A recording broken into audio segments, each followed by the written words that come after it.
Big difference. Yeah.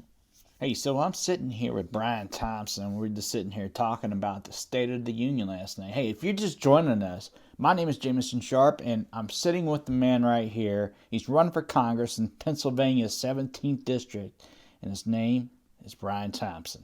Anyways, hey, look, thanks for joining us again today.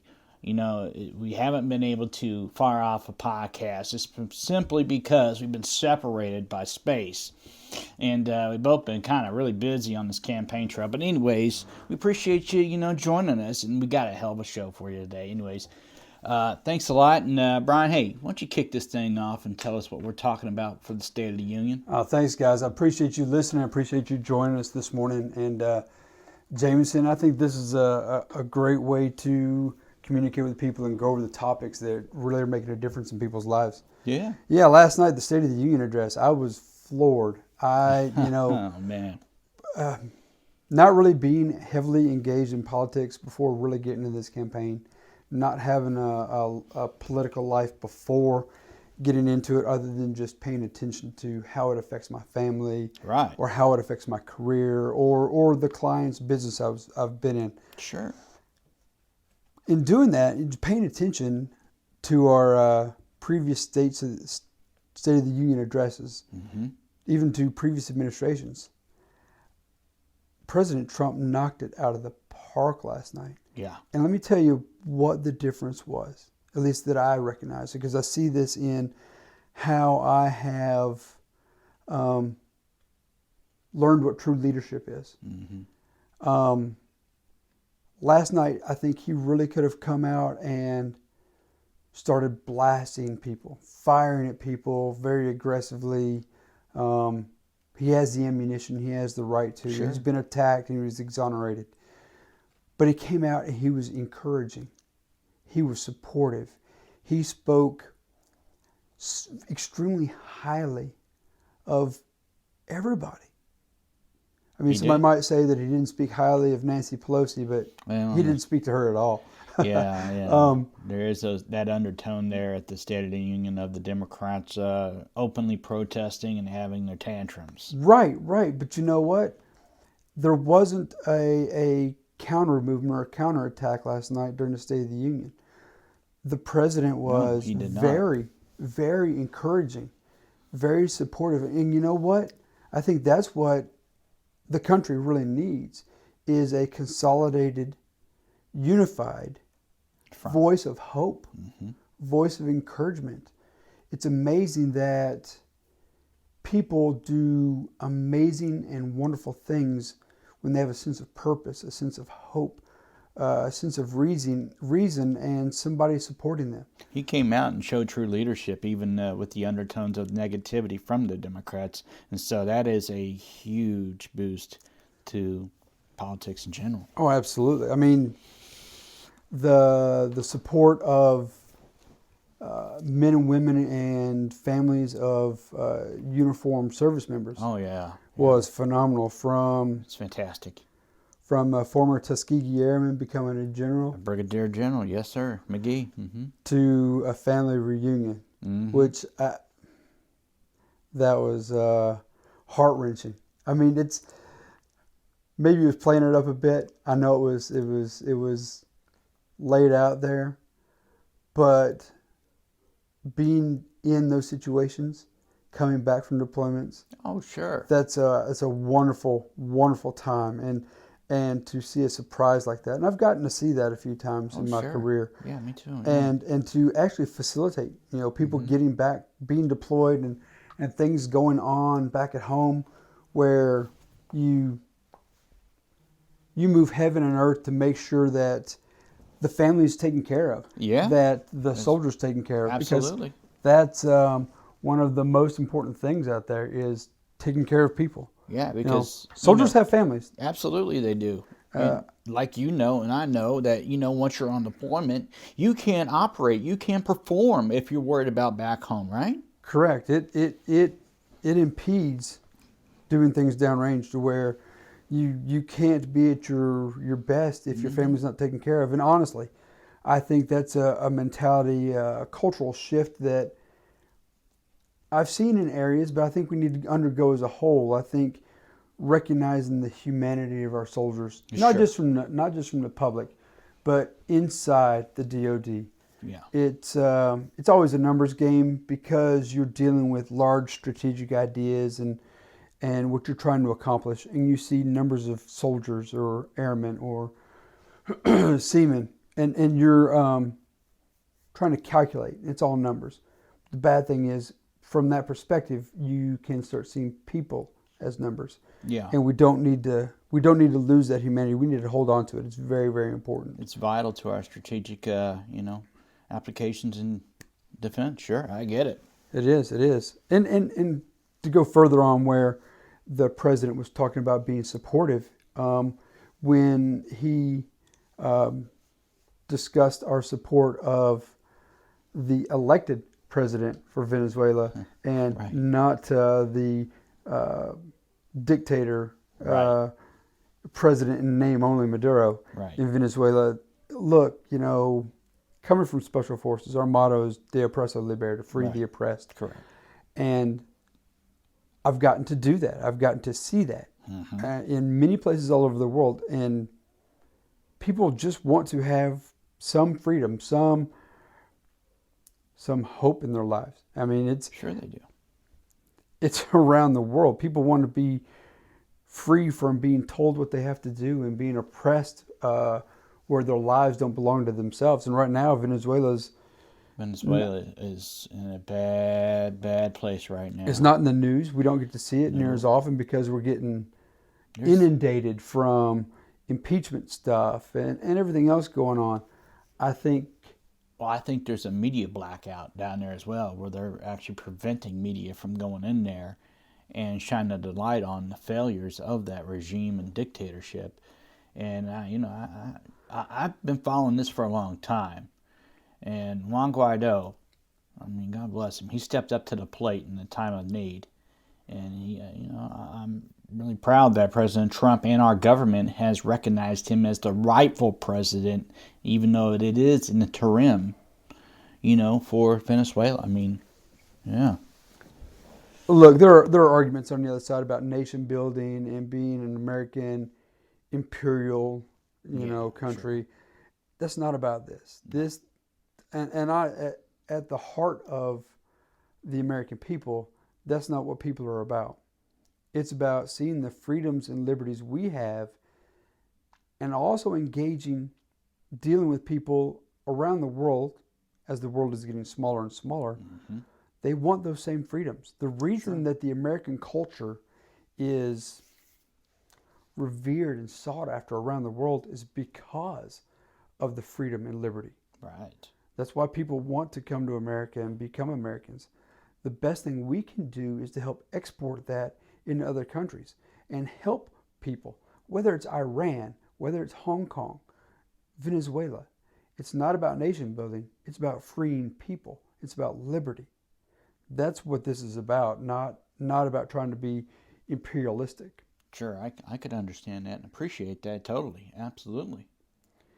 I guess we kind of got some of those things here in Pennsylvania as well. Talked about where the president mentioned school choice and gave away a scholarship last night. Yeah. Which, granted, is pulling on heartstrings again, but it's applicable to here in Pennsylvania. Yeah, we need to focus more on allowing people to have freedom of choice. It's a meritocracy. It means the best are highlighted, and those that aren't doing so well get to recognize it and have the opportunity to fix whatever those problems are. I get it. I understand, and I agree with you as far as having the choice to go to the school of your choice. And just for GP real quick, the Pennsylvania citizens who were there at the State of the Union last night was Stephanie and Janiah Davis. Janiah is a 4th grade student from Philadelphia. She loves art, math, and look, she's been assigned to a low-performing school, and her mom, Stephanie, is a hardworking single mother who tried to apply for a tax credit scholarship. But due to Pennsylvania's governor recently vetoing school choice legislation, Janiah remained among the estimated 50,000 students on a wait list. And so President Trump actually, invited him to State Union and, facilitated, I guess, with his administration to get her. Right. He stepped in and made a very bold statement about the needs for school choice. Right. And it comes back to it. It's a meritocracy. And for me, I can go back to my earliest days working in a factory. I went from working on a factory line in food processing, so it's cold, it's wet, to, get in a position where I was driving a forklift inside the plant. Right. Well, from there, I went to handling our raw inventory control. And this is a process. It took a few years. But in that, I was able to work with plant managers, and we developed a separate department purely on raw inventory control. It was very expensive. If something went out of date, if we had poultry, we had chicken products. If it went out of date, it started to rot and stink, and obviously you throw it away. Yeah. So at a market value of $2 a pound, I think at that time. Sure. I mean, you're talking about $3,000, $4,000, $5,000 you're throwing away. Right. If it goes out of date. So in doing that, I was able to select people for my own internal team. It was a meritocracy. Right. If you didn't perform, somebody else is going to replace you. That's just when I went in the military. Special Forces is very much like that. Right. You go to Special Forces assessment and selection. Correct. Yeah. You get assessed, evaluated, and you get selected based on a lot of different profiles that they gauge you on. But once you get on the teams, the first thing I heard when I showed up in the team room, my team sergeant looked at me and said, "You better remember, you are always being assessed." Right. The idea is it's a meritocracy. Sure. If you don't perform, you're gone because somebody else is going to perform for you. I've brought that when I went to Duke for my MBA program and then to becoming a consultant and a coach. The same thing applies in leadership and organizations, that if you hold people accountable and give them clear expectations, they know how to perform well. It becomes a meritocracy. Sure. People know what to expect. People know how to perform. If there's a reason they can't do it, it's very simple. Either they don't want to, they don't know how to, or they don't have the resources to. Right. It's not any more complex than that. And we see it right here. Public schools are the same way. Of course. We want our kids to have the best education possible, yet we don't want to hold people accountable for the education they're giving our children. Yeah, if you look across the board, across the entire United States, there's a problem with education.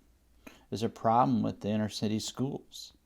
And, the best way forward to actually improve that is probably with the policies that's been projected. We don't know yet until the studies. No, we don't know. We don't know all the nuances about it, but I almost think that it's a cultural issue. It very much is a accountability, responsibility, cultural issue. There is that. It does fall on the family, and there's a facet whether we to that, want to say it's the breakdown of the nuclear family or just the breakdown of familial support for kids. What I would say is that regardless of what the reason is, we know where we're at, and we know we need to take steps forward. And I think having the set level of expectations out there and a meritocracy that has competition.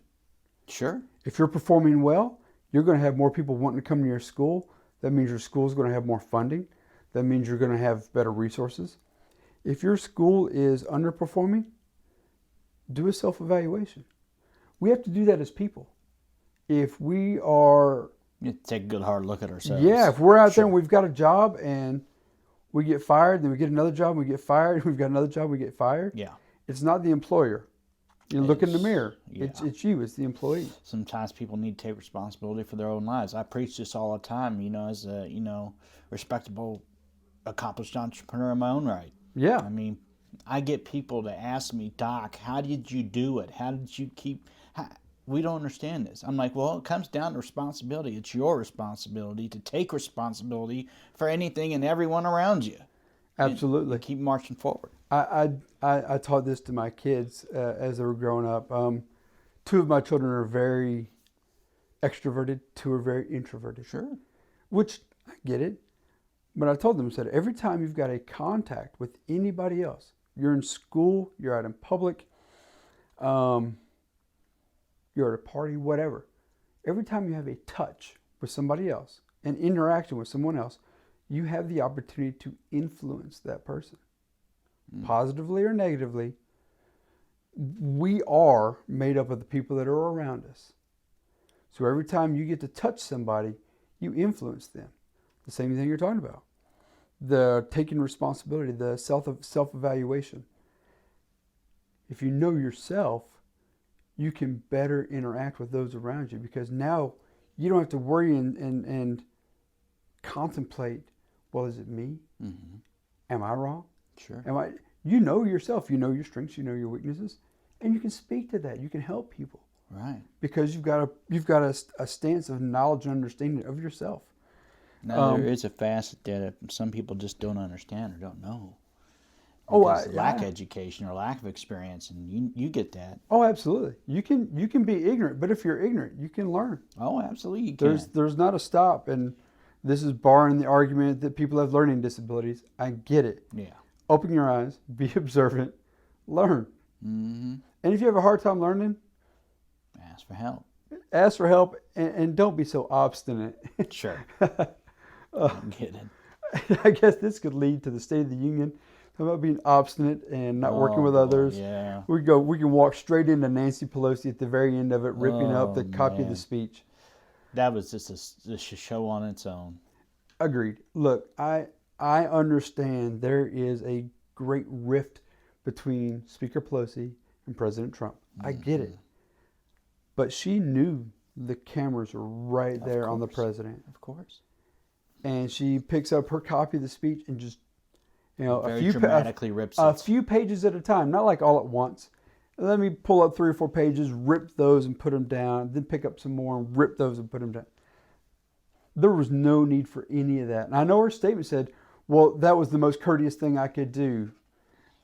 Yeah, well, look, she tweeted literally, I think it was early this morning, Democrats always put our hands out for common ground. And look, she's not putting her hand out for common ground. She attacked the president. Her and her cronies literally tried to have the president impeached and removed. That's an attack. And now they want to say we always put our hands out for common ground. I don't believe. Well, look at the intent even from Professor Dershowitz that spoke about impeachment. That our founding fathers meant for it to be a very bipartisan process. That's why it took 2/3 of the Senate to remove a president. Sure. There should be no reason that there's a partisan-driven impeachment. There are a lot of Republicans out there that did not like President Obama. Well, sure, I get that. And we had, as a Republican, control of the House. Mm-hmm. We didn't go out and try to impeach him over the things we did. Exactly. I don't think that he should have given billions of dollars to Iran. Whether it was frozen funds from them or not, they're still a terrorist group. They still support terrorism. They shouldn't have got the funds back. Was that impeachable?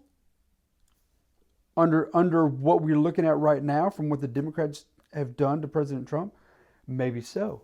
Joe Biden with forcing the removal of a prosecutor in Ukraine. Mm-hmm. We're talking about quid pro quo. Right. And I understand that our foreign aid dollars aren't given out from the goodness of our hearts. No. It is so that other countries will do something for us. And I think there's another aspect to that not a lot of people know about, and that's working hand in hand with intelligence services. Oh, absolutely. That's a big part of it, and people don't see that facet. It's not brought out. People, well, number one, people see what they're shown. Right. And the media is very selective about what they present. Exactly. So they might say, well, the president held up $400 million going to Ukraine, but the president also authorized weapon sales to Ukraine as well, which is something that hasn't been done before because of the corruption in that country. Right. Right. So there's a change there, and I understand working with our allies and being able to support our allies. We're standing from a position of great influence and great economic power. Of course. We work to ensure our national security around the globe with economic influence. There's a stewardship there. There is, absolutely. So, I think Nancy really... she was very dramatic. She put herself and the whole Democratic Party in a very, very negative light at the end of a presentation, a speech that was very positive. You're talking about doing a sharp contrast to what President Trump was presenting, the hope and encouragement message, and then spotlighting all the negativity on herself and the party. Right. And I don't know if you know this or not, but last night, Congressman Tim Ryan walked out of the State of the Union before the end of the State of the Union. And I immediately tweeted, look, he put out a tweet saying he walked out for X, Y, and Z reason, and it was all BS. All right. And I had to remind the congressman, and actually this tweet actually caught on and was shared literally several times and liked a whole bunch of times.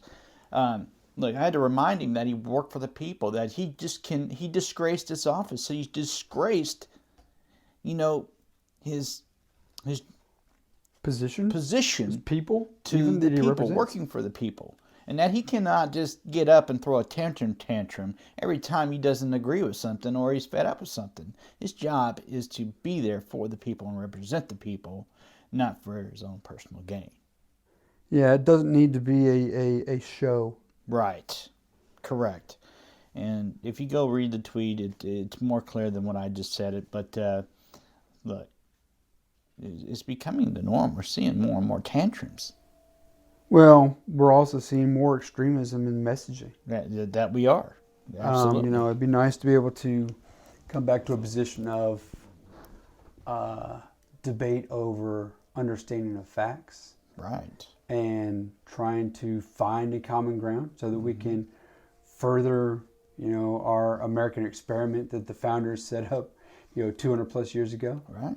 I like to keep an open mind on my politics, even though I am an independent. I lean towards the right as an old military veteran. I have some views, but I wish we would see more moderates come to the table to facilitate things, and we're not. It's becoming more divided. I don't know how you feel about that. No, well, we have become more divided. And the bad thing is, in sitting down with people that are on opposite sides of the aisle from myself, we really aren't separated by all that much. Mm-hmm. There are some ideologically driven things that separate us, but they're more social. When we're looking about the good of the country, sure, whether it be the economy or our deficit, our year after year budgets or continuing resolutions that go on, many of the things we agree on. We want families taken care of. We might not see the same path towards that care and support for families, but we ultimately want the same things. So if all we're doing is arguing over the nuance, well, let's debate the nuance. Sure. But let's still try and drive towards that end goal. Absolutely. It's something that I've researched and I dig into. It's all about from my military and Army mindset. It's all about navigation. Yeah. You navigate life very much like you navigate on a map. Mm-hmm. You find out where you're at, if you're lost, you find the things around you that help you know where you're at. Then you think about where you want to go. You contemplate, where and what do I want to get? Whether it's tomorrow, a year from now, 10 years from now.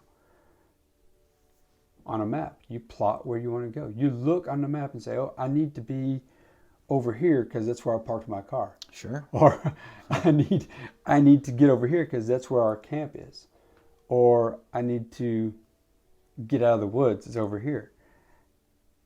Then you look and figure out how to get there. What's the best way to negotiate to the actual end goal? Right. And life is very much the same way. Mm-hmm. You know, I'm graduating high school or college and I want to be a doctor. Mm-hmm. Okay, you know where you're at. You know where you want to go.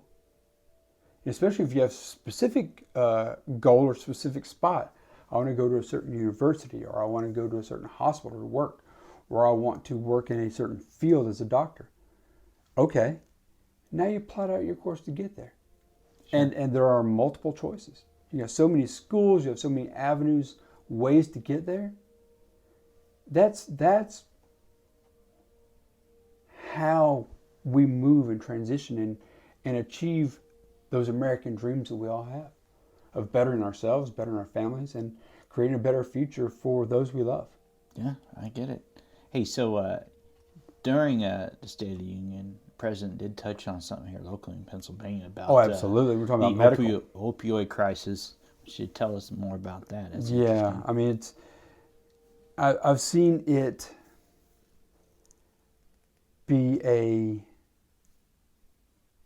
have its devastating effects. Right. In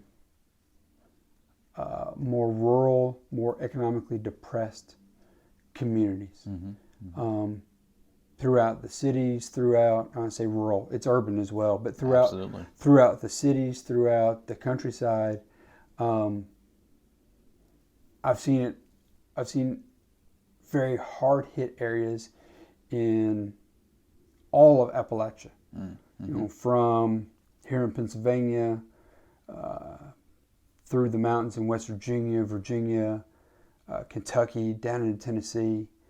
But it's farther reaching than that. We're looking at inner cities that have very depressed areas economically, and opioid and other drug use is rampant. It is rampant. Yes.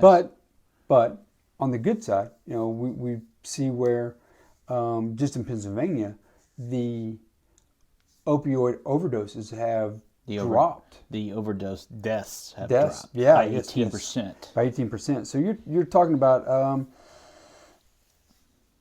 a positive, sizable, measurable difference that's being made. Yeah, that's definitely an impact right there. Absolutely. So we have policies in place that are helping the communities. Is there more to be done? Absolutely. Oh yes. A lot of it's education, a lot of it's jobs. A lot of it comes down to jobs. People don't have jobs. There's a strong correlation, as we're talking about, economically depressed areas, rural, urban. You know, when people don't have hope, when people don't have a purpose. That's true. They turn to whatever they can to occupy that void in their lives. Or self-medicate. Yeah, that's it. Because of the pain. Mm-hmm. We mm-hmm. look for a way to occupy ourselves. Sure. And if we can't work with our hands, work with our minds, and be productive and create and do, there's a void there, and we'll do whatever we can to fill it. I mean, it's the premise of most addictions. Yeah, you got to ask yourself, are you just staying busy, or are you staying busy? Right. Yep. You know. So yeah, definitely positive things there that we're seeing coming out of the administration. Excellent. So let me ask you, what do you feel about that new legislation that just passed about where President Trump passed legislation where hospitals need to present their prices so it'll be transparent to patients? I think that's a huge step in the right direction because look, there's too much dark autonomy behind the scenes that we don't know about, and all of a sudden we get slapped with a $30,000 bill for an ER visit. Right, and let me make a correlation to something I've seen here recently, and I don't want to support anyone in particular about this because I know, let's look at competition. But there's an app out there where if you're getting prescription drugs, you can put in the drug name and it will tell you the different pharmacies around you and the different prices. I use that. That is open competition for pricing.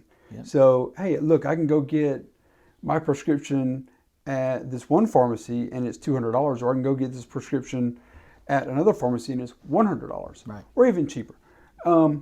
You can make good economic choices because you know what it's going to cost you. By this legislation, the same thing will apply to hospitals. Excellent.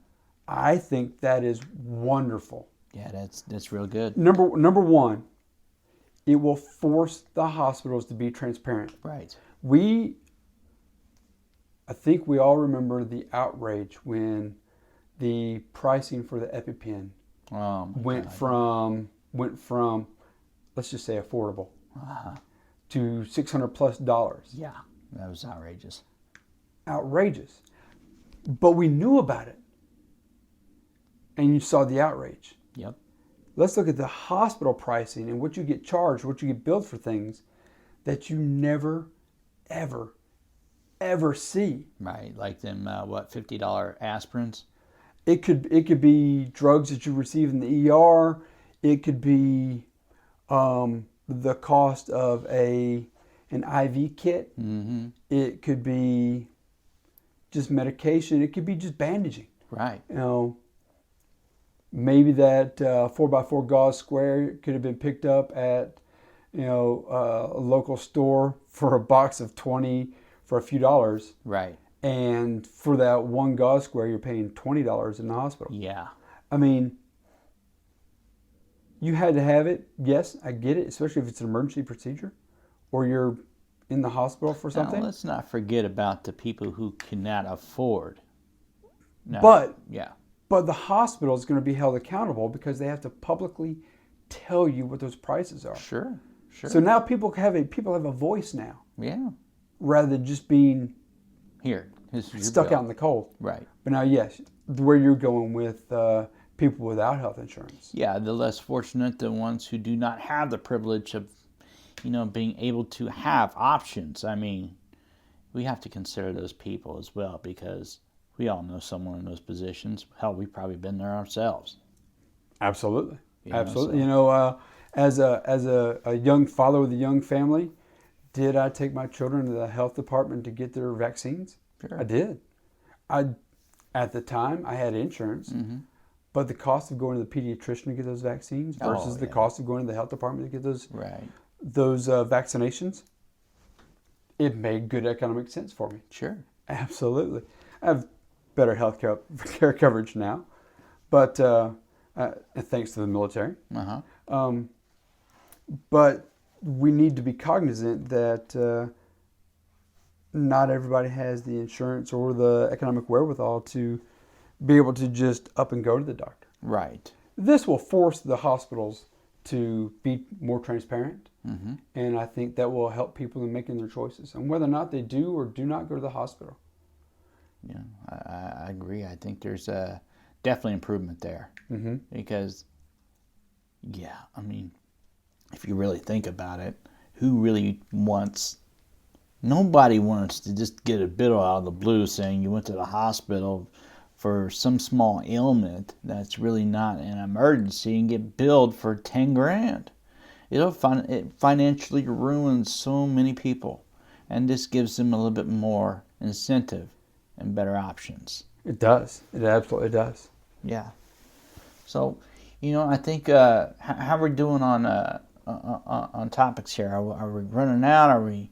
No. One thing I wanted to talk about is we were talking about the app for prescription drugs. Okay. Yeah. It reminded me about the app that they're using for the Iowa caucus and coming off with I forgot about with the results on how the turnout and the I guess the delegate split for the Democratic presidential nominees going. Yeah, I still don't think we have good results on that yet. No, I think that's a whole circus. There's a lot of failures there, and truth be told, nobody knows anything. And I think that goes towards the fact that the Democrats, they don't have their ducks in order. You know what? Let me make a broad statement about conservatism and progressivism. All right. I do think that there are tried and true methods that we should hold on to. Not that we don't try to better things, but we recognize that thought and testing has gone into it. Mm-hmm. Our rights. Proof of concept. Yeah, it's things that have been proven out and tested. Yeah. The rights of the American people. Right. Those things have been proven out and tested, and there's a reason for them. Oh yeah. What we're seeing with the caucus process in Iowa for the Democratic Party is a brand new system.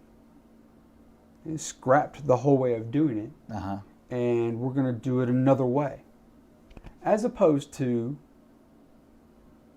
knowing what works. What I would suggest is using what works and making small incremental changes. Sure.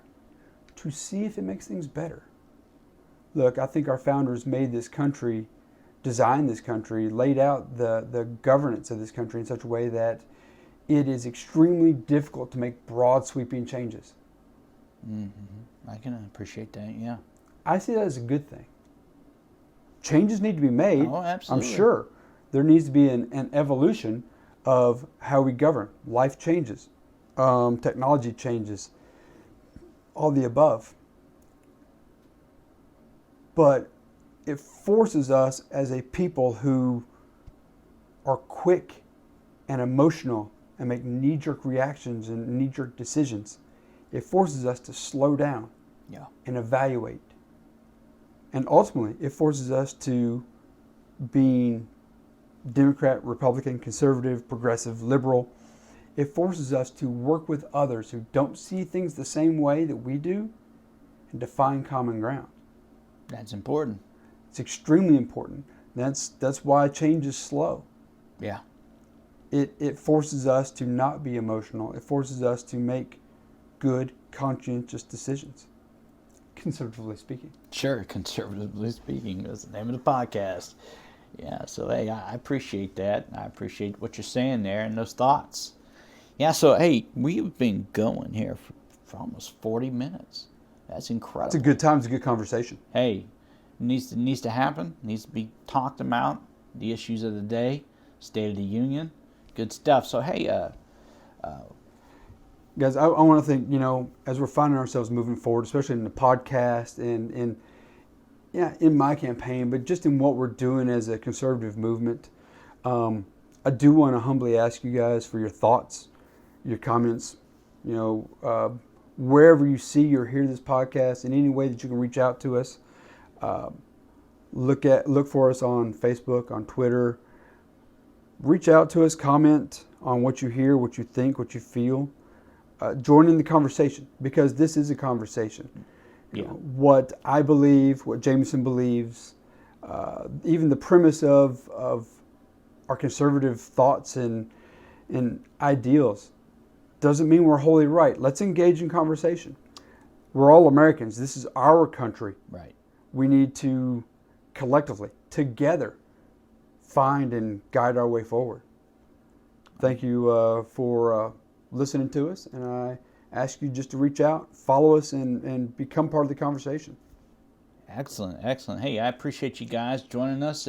You've been listening to the Conservatively Speaking podcast with Brian Thomsen and myself, Jameson Sharp. Please hit us up. Please subscribe. Please like, comment, share. And I guess until tomorrow. Yeah, thank you all, and God bless the USA. We'll see you later. God bless the United States of America. Thanks a lot.